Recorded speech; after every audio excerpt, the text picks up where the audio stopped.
नीलाचल निवासाय नित्याय परमात्मने बलभद्र सुभद्राभ्यां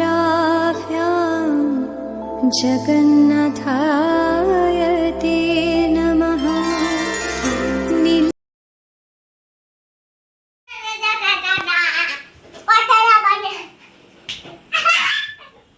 হ্যালো বন্ধুরা, সবাই কেমন আছো?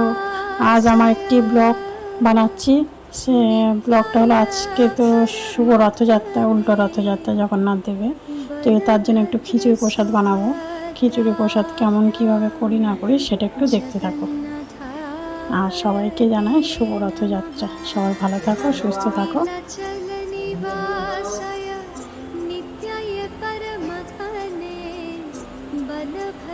প্রথমে সবজি কাটলাম, তারপরে ডালটাকে ভাজলাম, গরম জল বসালাম।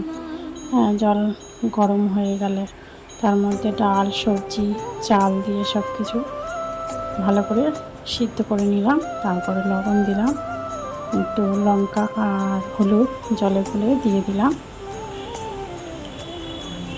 তারপরে একটু ফুললে তার মধ্যে কড়ার মধ্যে কড়া গরম করে তাতে তেলে সোমবারে শুকনো লঙ্কা, তেজপাতা আর 5 ফোড়ন দিলাম। সাথে আদা জিরে বেটে একটু মশলাটাকে কষিয়ে দিয়ে দিলাম। তার মধ্যে ভাজা মশলা আর ঘি দিলাম। আর আজকে এই প্রসাদ শেষ পর্যন্ত কীভাবে করি।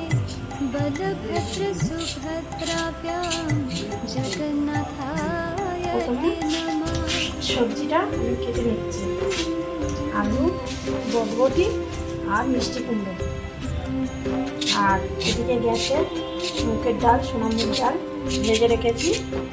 আর গোবিন্দভোগ চাল খিচুড়ি করবো, তার জন্য জল গরম বসিয়েছি। সবজিটা কেটে নিয়ে ওখানে দেবো।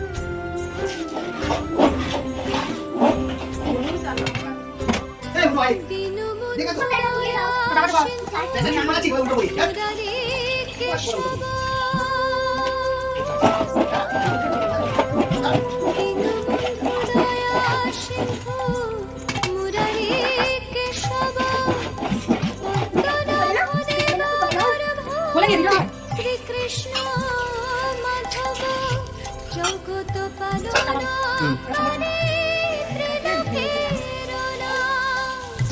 জগত পালনা করে প্রভুর প্রভু তুমি মহাপ্রভু জগন্নাথ। প্রভুর প্রভু তুমি মহাপ্রভু জগন্নাথ। নীলাচল নিবাসায় নিত্যায় परमात्मने बलभद्र सुभद्राभ्यां जगन्नाथाय ते नमः। जय शंख गदाधर नीलकलेवर पीताम्बर देहि पदम्। जय शंख गदाधर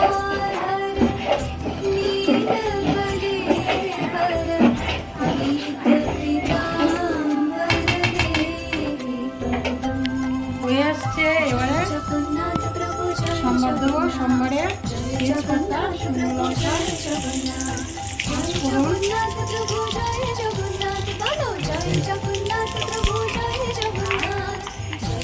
গোটা জিরা দিলাম। হ্যালো বন্ধুরা, আমার এই ভিডিওটা কেমন লাগলো সবাই আমাকে কমেন্ট করে জানাবে। এবং আমার এই ভিডিওটা যদি সবার ভালো লেগে থাকে তাহলে একটা লাইক, শেয়ার ও কমেন্ট করে